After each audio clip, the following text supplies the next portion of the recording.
Hey guys, welcome to another patch notes breakdown video here for patch 8.22.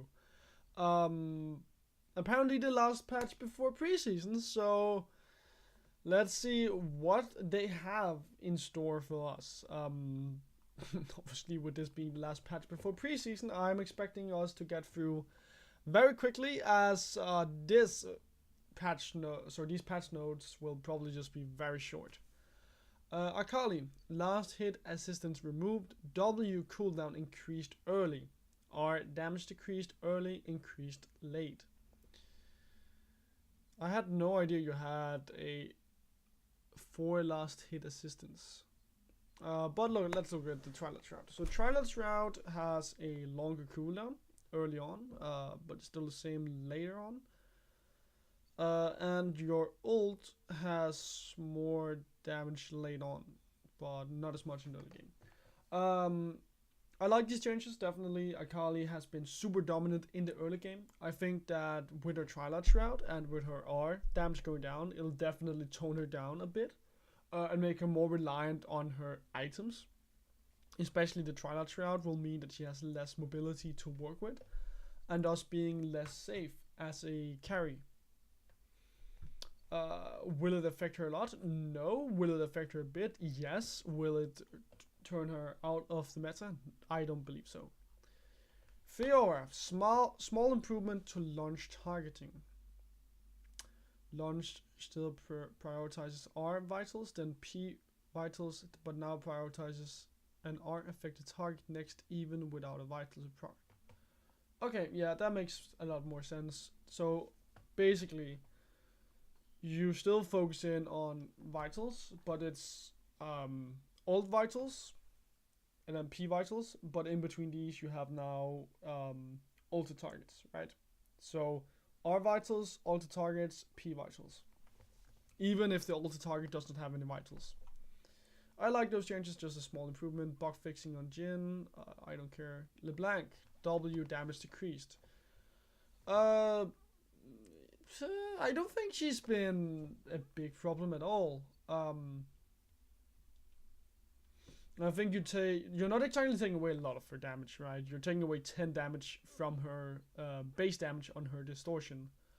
So it's not exactly a huge nerf, but it's definitely something. Will it affect her too much? No, I don't think so. It's hardly just touching her. But I like the changes overall.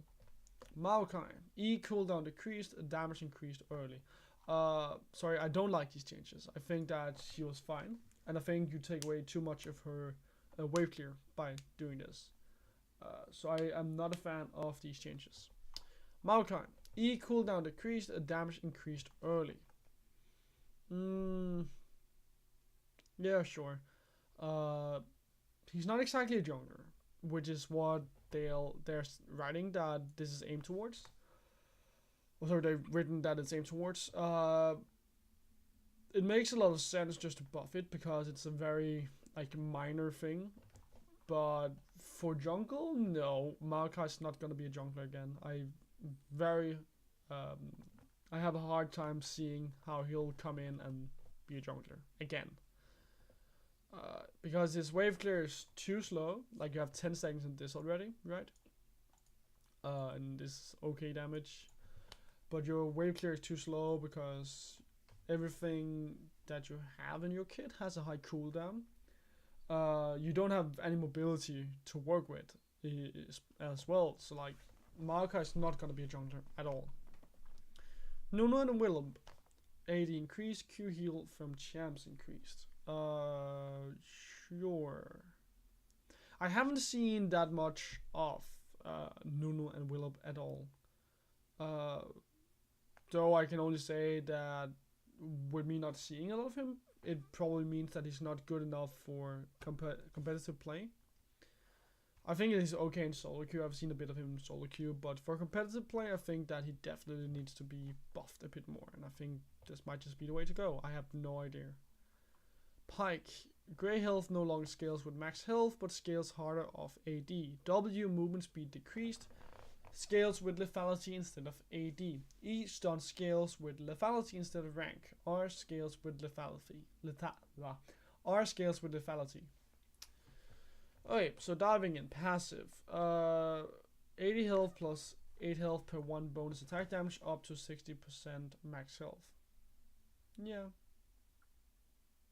Seems fine. 25% max health plus 21% per 100 bonus attack damage up to 50. Yeah, I think that's fine. I think it's a good change. I think it works out more or less evenly. Ghost Water Dive, less mana and less mana movement speed. Yeah, I like this change especially because it gives incentive to go for lethality items. So you actually go for what, like the Ghost Blade and Dust Blade Fractar, and that you actually get some incentive out of doing so. Besides just pure damage, right? So I like those changes. Also like the mana change. It has had a feeling of it being very punishing to use your W. Phantom Undertow.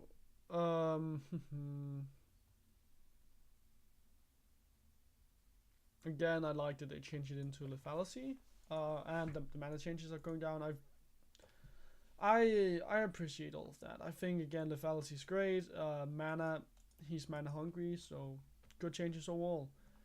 Lethality radio. Execute threshold and damage done if target isn't within the threshold increases by 1.5 per 100. Sorry, by 1 lethality.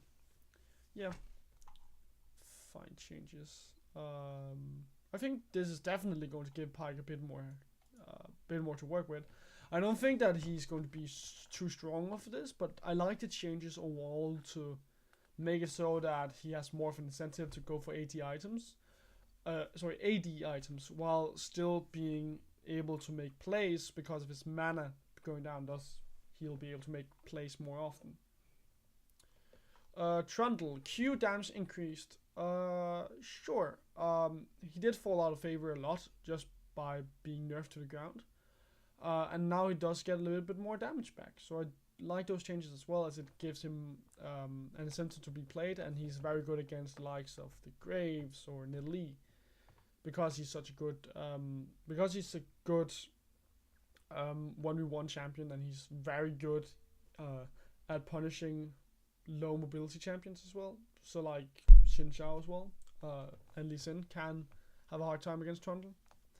Victor, Q discharge base damage decreased late, ratio increased. R damage decreased, ratio increased. So basically they're shifting more his damage into his items. So now he's more item reliant. Sure, I think that's a fine change actually, because I think Victor in himself, his identity is a lot about getting to the late game and becoming this very big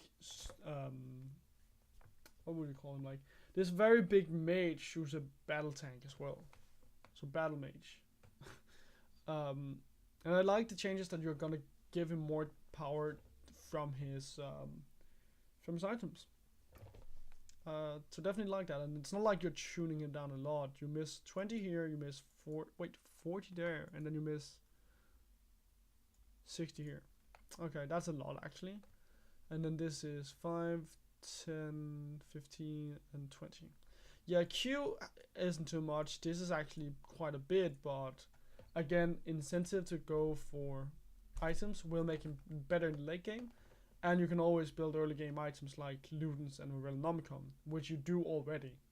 But I'm interested to see how this will balance out with his cores, because you also need to upgrade his cores, right, in order to get the most out of his abilities. So interested in seeing how it all balances. Rune, Time Warp Tonic updated. Potion and Biscuit region is front loaded but no longer extended. No longer affects elixirs.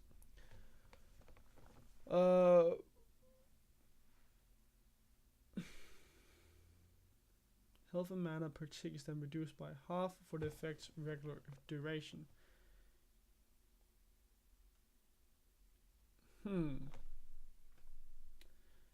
Okay, so not a big fan of these changes actually.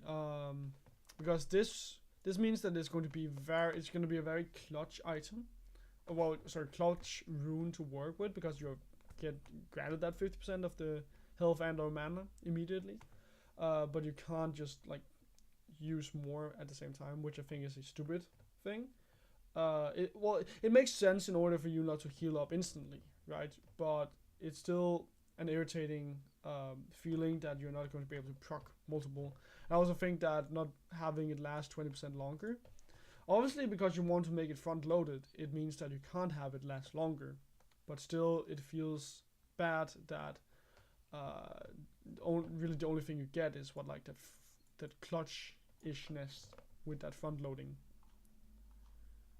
So no, I'm not a fan of the new time warp tonic. And I think that makes it. Yeah, Victorious Oriana will come out soon. Yeah, that's gonna be all for patch 22. Sorry, 8.22, the last patch in this season. Thank you guys for watching. Always find me on social medias, and I will see you next